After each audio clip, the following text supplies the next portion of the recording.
नमस्कार। परम आदरणीय माननीय प्रधानमंत्री श्री नरेंद्र मोदी जी, आपका इस कार्यक्रम में हम हार्दिक अभिनंदन करते हैं। 2047 तक विकसित भारत के निर्माण की संकल्पना के साथ युवाओं की आवाज, उनके विचारों को जोड़ने, विकसित भारत के विजन में उनके रचनात्मक योगदान को सुनिश्चित करने के प्रयास स्वरूप नीति आयोग की ओर से इस कार्यक्रम का आयोजन किया गया है, जिसमें देश भर के विश्वविद्यालयों के वाइस चांसलर्स और शैक्षणिक संस्थानों के प्रमुख और फैकल्टी मेंबर्स भी इस कार्यक्रम में हमारे साथ जुड़े हुए हैं। मैं केंद्रीय शिक्षा मंत्री माननीय श्री धर्मेंद्र प्रधान जी से स्वागत संबोधन प्रस्तुत करने के लिए सादर अनुरोध करती हूँ।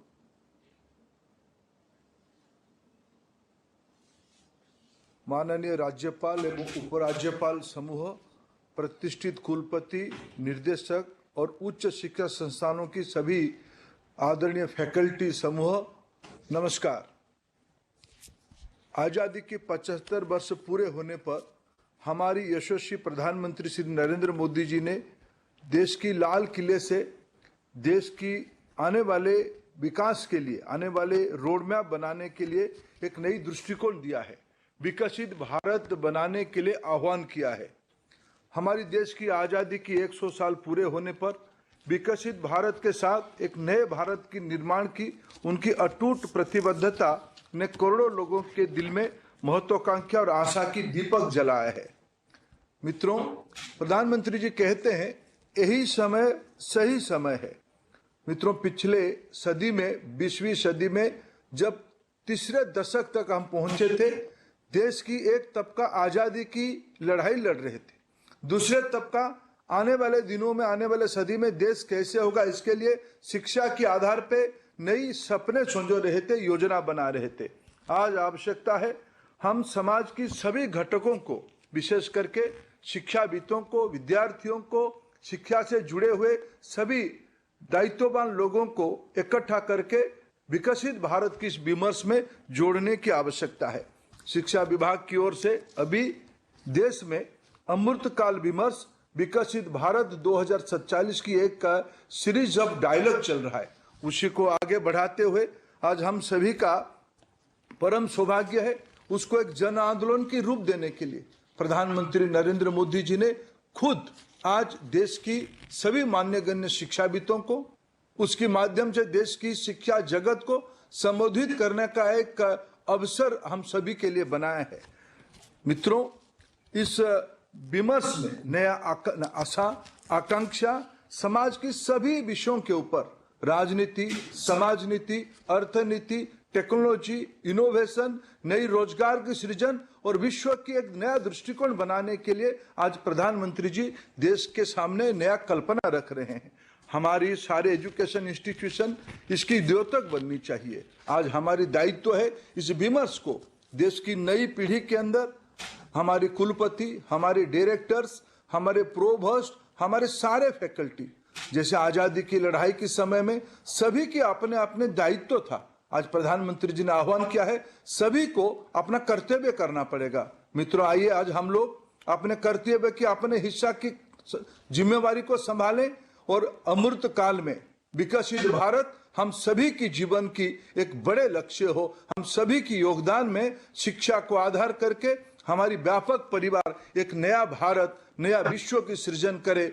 G20 की मंच पे प्रधानमंत्री जी ने विश्व को एक नया मार्गदर्शन किया है वसुधैव कुटुंबकम की। आज उसी कड़ी में हम शिक्षा जगत से एक अमृत निकालें, जिसमें हम माननीय प्रधानमंत्री की जो आज मार्गदर्शन रहेगा, जो आह्वान रहेगा, इसी को आज एक जन आंदोलन को एक प्रजातांत्रिक तरीके से साकार करने के लिए सभी की योगदान चाहिए, सभी की विमर्श चाहिए। मैं हम सब की ओर से माननीय प्रधानमंत्री जी का पुनः आभार प्रकट करता हूं और उनको निवेदन करता हूं हम सभी को आह्वान करें, मार्गदर्शन करें।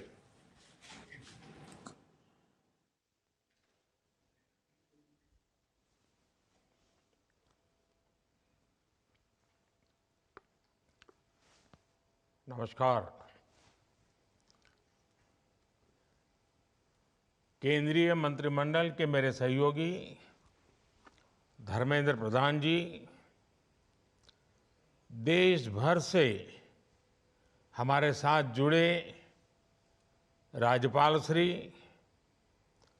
शिक्षा जगत के महानुभाव, देवी और सज्जनों, आज विकसित भारत के संकल्पों को लेकर बहुत ही अहम दिन है। मैं सभी गवर्नर्स को विशेष बधाई दूंगा कि उन्होंने विकसित भारत के निर्माण से जुड़ी इस वर्कशॉप का आयोजन किया है।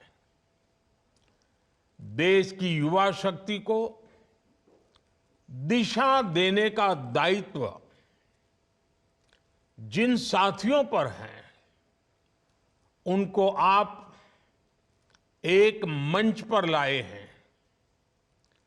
शिक्षण संस्थानों की भूमिका व्यक्ति निर्माण की होती है और व्यक्ति निर्माण से ही राष्ट्र निर्माण होता है। और आज जिस कालखंड में भारत है, उसमें व्यक्ति निर्माण का अभियान बहुत ज्यादा अहम हो गया है। मैं आप सभी को वॉइस ऑफ यूथ वर्कशॉप की सफलता के लिए अग्रिम शुभकामनाएं देता हूं। साथियों, हर देश को इतिहास एक ऐसा कालखंड देता है जब वो अपनी विकास यात्रा को कई गुना आगे बढ़ा लेता है। ये एक तरह से उस देश का अमृतकाल होता है। भारत के लिए ये अमृतकाल इसी समय आया है। ये भारत के इतिहास का वो कालखंड है जब देश एक क्वांटम जंप लगाने जा रहा है। हमारे इर्द गिर्द ही ऐसे अनेक देशों के उदाहरण हैं जिन्होंने एक तय समय में ऐसा ही क्वांटम जंप लेकर खुद को विकसित बना लिया। इसलिए ही मैं कहता हूं, भारत के लिए भी यही समय है, सही समय है। हमें इस अमृत काल के पल पल का लाभ उठाना है।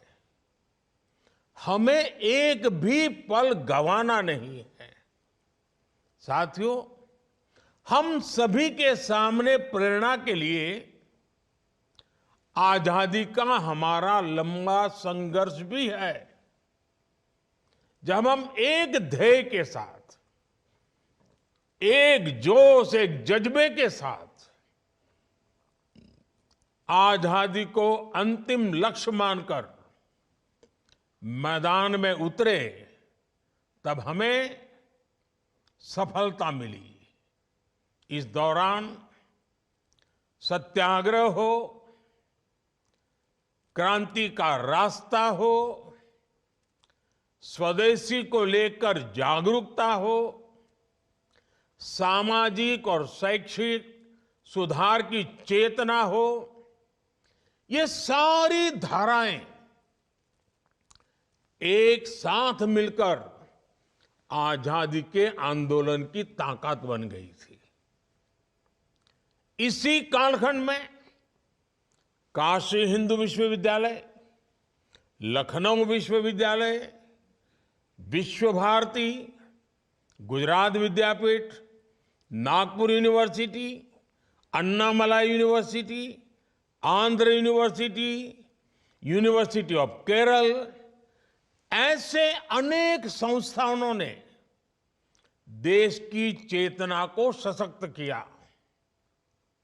यही वो कालखंड था जब हर धारा में युवाओं के भीतर आजादी को लेकर नई चेतना का संचार हुआ। आजादी के लिए समर्पित एक पूरी युवा पीढ़ी खड़ी हो गई। एक ऐसा विचार देश में बन गया कि जो भी करना है वो आजादी के लिए करना है और अभी करना है। कोई चरखा काटता था तो वो भी आजादी के लिए, कोई विदेशी सामान का बहिष्कार करता था वो भी आजादी के लिए, कोई काव्य पाठ करता था वो भी आजादी के लिए, कोई किताब या अखबार में लिखता था वो भी आजादी के लिए, कोई अखबार के पर्चे बांटता था वो भी आजादी के लिए। ठीक इसी तरह आज हर व्यक्ति, हर संस्था, हर संगठन को इस प्रण के साथ आगे बढ़ना है कि मैं जो कुछ भी करूंगा वो विकसित भारत के लिए होना चाहिए। आपके लक्ष्य, आपके संकल्पों का ध्येय एक ही होना चाहिए, विकसित भारत। एक शिक्षक के तौर पर आप ये सोचें कि ऐसा क्या करेंगे कि विकसित भारत के लक्ष्य में देश की मदद हो। एक विश्वविद्यालय के तौर पर आप ये सोचें कि ऐसा क्या करें कि भारत तेजी से विकसित बने। आप जिस क्षेत्र में हैं वहां ऐसा क्या हो, किस तरह हो कि भारत विकसित बनने के अपने मार्ग में तेजी से आगे बढ़े। साथियों, आप जिन एजुकेशन इंस्टीट्यूट को रिप्रेजेंट करते हैं वहां आपको देश की युवा ऊर्जा को इस एक लक्ष्य के लिए चैनलाइज करना है। आपके संस्थानों में आने वाला हर युवा कुछ न कुछ विशेषताओं के साथ आता है।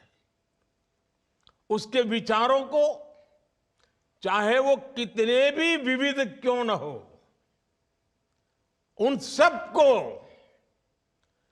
विकसित भारत के निर्माण की धारा से जोड़ना है।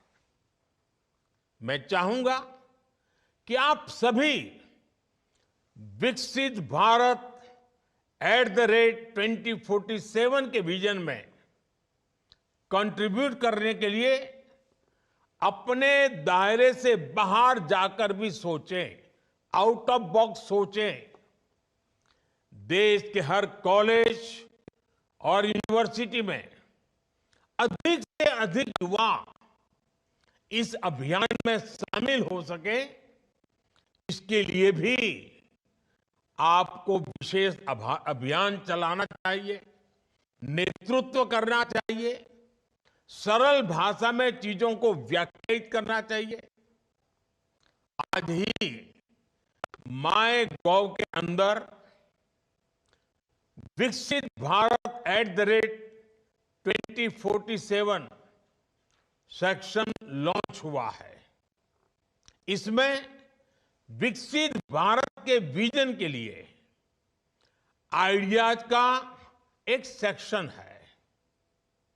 और क्योंकि आइडिया की शुरुआत ही आई से होती है, इसलिए इसमें ऐसे आइडिया चाहिए जिसमें वर्णन हो कि मैं स्वयं भी क्या कर सकता हूं। और आइडिया में जैसे आई सबसे पहले है, इंडिया में भी आई सबसे पहले है। यानी अगर हमें सफलता पानी है, लक्ष्यों की प्राप्ति करनी है, उचित परिणाम लाना है, तो स्वयं के आई से ही शुरू होता है।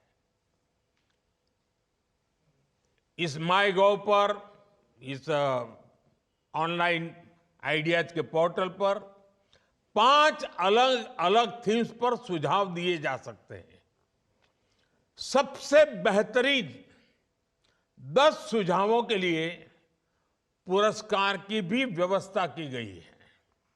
साथियों, जब मैं सुझावों की बात करता हूं तो आपके सामने खुला आसमान है।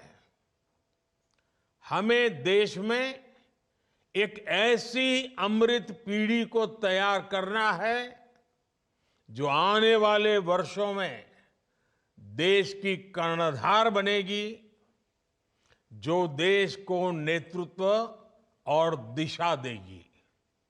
हमें देश के एक ऐसी नौजवान पौध को तैयार करना है जो देश हित को सर्वोपरि रखते, जो अपने कर्तव्यों को सर्वोपरि रखें। हमें सिर्फ शिक्षा और कौशल तक ही सीमित नहीं रहना है। एक नागरिक के तौर पर 2400 घंटे देश के नागरिक कैसे सजग रहें, इस दिशा में भी प्रयास बढ़ाने आवश्यक है। हमें समाज में वो चेतना लानी है, कैमरे लगे हो या न लगे हो, लोग ट्रैफिक की रेड लाइट जंप न करें। लोगों में कर्तव्य बोध इतना ज्यादा हो कि वो समय पर दफ्तर पहुंचे, अपने दायित्वों को निभाने के लिए आगे बढ़कर काम करें। हमारे यहां जो भी प्रोडक्ट बने उसकी क्वालिटी इतनी बेहतर हो कि मेड इन इंडिया देखकर लेने वाले का गर्व और बढ़ जाए।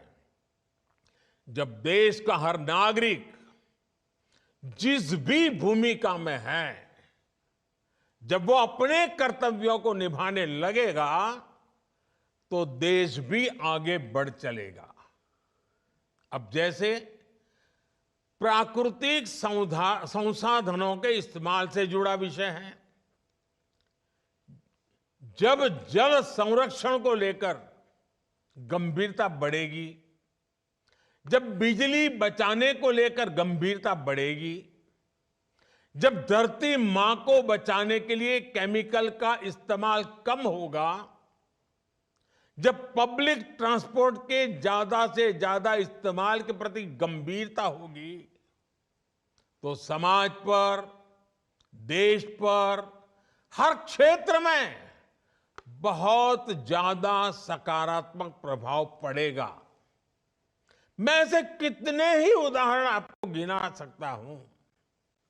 आप भी मानेंगे कि छोटी छोटी बातें हैं, लेकिन इनका इंपैक्ट बहुत बड़ा होता है। स्वच्छता के जन आंदोलन को नई ऊर्जा कैसे दी जाए, इसके लिए भी आपके सुझाव अहम होंगे। हमारे युवा आधुनिक लाइफस्टाइल के साइड इफेक्ट का मुकाबला करें, इसके लिए आपके सुझाव अहम होंगे।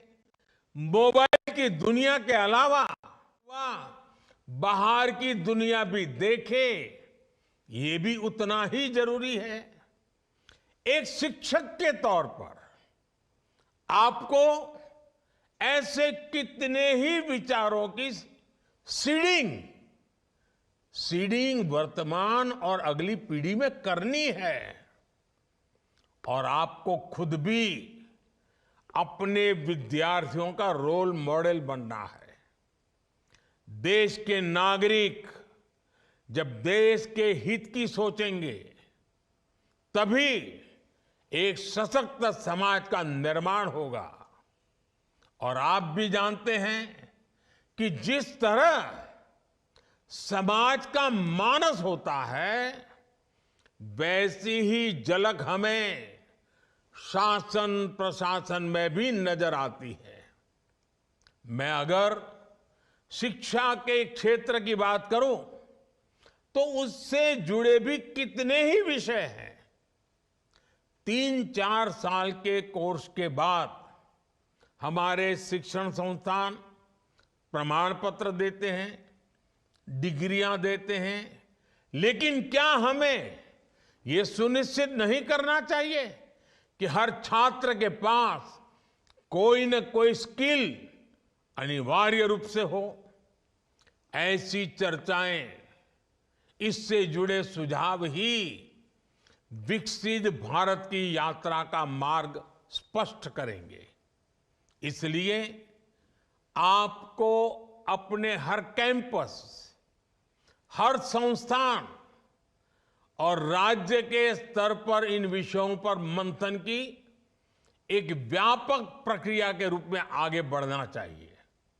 साथियों, विकसित भारत के निर्माण का यह अमृतकाल वैसा ही है, वैसा ही समय है जैसे हम अक्सर परीक्षाओं के दिनों में देखते हैं।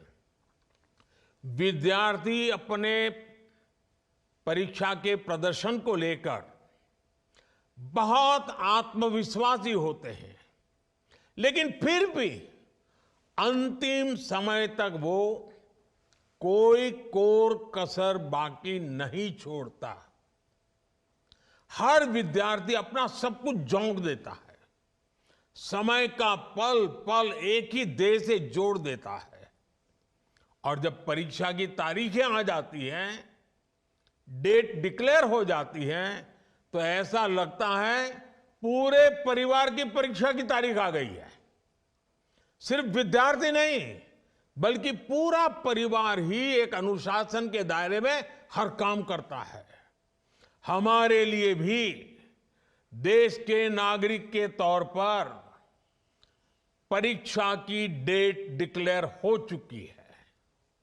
हमारे सामने 25 साल का अमृतकाल है। हमें 24 घंटे इसी अमृतकाल और विकसित भारत के लक्ष्यों के लिए काम करना है। यही वातावरण हमें एक परिवार के रूप में बनाना, ये हम सबकी सामूहिक जिम्मेवारी है। साथियों, आज दुनिया की आबादी तेजी से बुजुर्ग हो रही है और भारत युवा शक्ति से सशक्त है। एक्सपर्ट बताते हैं कि आने वाले 25-30 वर्षों तक वर्किंग एज पॉपुलेशन के मामले में भारत सबसे अग्रणी रहने वाला है। इसलिए भारत के युवाओं पर पूरी दुनिया की नजर है। युवा शक्ति एजेंट ऑफ चेंज भी है और बेनिफिशियरीज ऑफ चेंज भी है। आज जो युवा साथी कॉलेज और यूनिवर्सिटीज में हैं, उनके कैरियर को भी यही 25 साल तय करने वाले हैं। यही युवा नए परिवार बनाने वाले हैं, नया समाज बनाने वाले हैं। इसलिए ये तय करना कि विकसित भारत कैसा हो, ये हक भी सबसे अधिक हमारी युवा शक्ति को ही है। इसी भाव के साथ सरकार देश के हर युवा को विकसित भारत के एक्शन प्लान से जोड़ना चाहती है। देश के युवाओं की आवाज को विकसित भारत के निर्माण की नीति रणनीति में ढालना चाहती है। युवाओं के साथ आप सबसे ज्यादा संपर्क में रहते हैं, इसलिए इसमें आप सभी साथियों का योगदान बहुत महत्वपूर्ण होने वाला है। साथियों, हमें प्रगति के जिस रोड मैप पर चलना है, वो सिर्फ सरकार तय नहीं करेगी। उसे देश तय करेगा। देश के हर नागरिक का इनपुट उसमें होगा, सक्रिय भागीदारी इसमें होगी। सबका प्रयास यानी जन भागीदारी एक ऐसा मंत्र है जिससे बड़े से बड़े संकल्प सिद्ध होते हैं। स्वच्छ भारत अभियान हो, डिजिटल इंडिया अभियान हो, कोरोना से मुकाबला हो, वोकल फॉर लोकल होने की बात हो, हम सभी ने सबका प्रयास की ताकत देखी है। सबका प्रयास से ही विकसित भारत का निर्माण होना है। आप सभी विद्वज्जन स्वयं भी देश के विकास के विजन को शेप करने वाले लोग हैं, युवा शक्ति को चैनलाइज करने वाले लोग हैं। इसलिए आपसे अपेक्षाएं कहीं अधिक हैं। ये देश का भविष्य लिखने का एक महाअभियान है। आपका हर सुझाव विकसित भारत की इमारत की भव्यता को और निखारेगा। एक बार फिर आप सभी को आज के इस वर्कशॉप की तो शुभकामनाएं देता हूं, लेकिन आज से जो आंदोलन शुभारंभ हो रहा है और मेरा पक्का विश्वास है कि 2047 तक हम विकसित भारत बना सकते हैं, मिलकर के बना सकते हैं। आज यात्रा का आरंभ हो रहा है। नेतृत्व शिक्षाविदों के हाथ में है, नेतृत्व विद्यार्थियों के हाथ में है, नेतृत्व शिक्षण जगत की इंस्टीट्यूशंस के हाथ में है। और ये अपने आप में देश बनाने वाली और स्वयं को भी बनाने वाली पीढ़ी का कालखंड है। उन सब के लिए मेरी बहुत बहुत शुभकामनाएं हैं। धन्यवाद।